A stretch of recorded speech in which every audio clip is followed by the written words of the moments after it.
مو دا ده چې لکه څرنګه دلته تاسو به سکول ټور وهلی وي یا به هم نه وي وهلی دلته د تعلیم زمونږ ډېره غټه ستونزه ده. دې سره سره صحت نه هسپتال شته نه بي ایچ یو شته. هغه چې څومره هم بي ایچ یو دي یا هسپتالونه دي یا سکول دی هغه هم سرکاري فوجیانو قبضه کړي دي.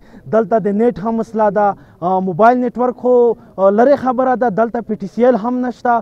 ډي ایس ایل کیبل راغلی دي هغه چې څوک دوی ته نږدې دي هغې ته یې ورکړي دي مقامي خلکو ته یې نه دي ورکړي. دې سره سره که موږ وګوري دلته ټي ایم ای د دې بازار سره نږدې پارک کې ټیکس کټ کوي خو دوی هیڅ کردار دلته نه دی ادا کړی. د هغې سره سره چې کوم مین دروازه ده په هغې کې موږ پنډوکی ورته وایو د هغې طرف نه راځي د دغې طرف نه ځي. دغه زموږ کلکه مطالبه ده ځکه چې دلته نه فیکټریانو شته نه نور هم څه داسې کاروبار شته.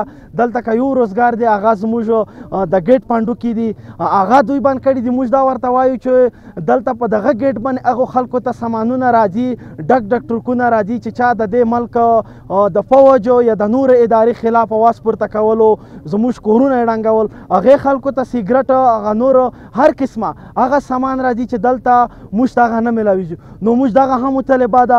نورې ډېرې مطالبې دي په دا کې یو دا مطالبه ده چې کوم لاندې د پتنۍ ګیټ دی په هغه زموږ صرف د انګور اډې د خلکو انټري کېږي دغه هم مطالبه ده. او دا یو د پاسپورټ مطالبه ده خو چونکې هغه د خلکو سره زیات تعلق نه لري په هغو به موږ ګډ د جنوبي وزیرستان خبره کوو. نو دا زموږ مطالبې دي.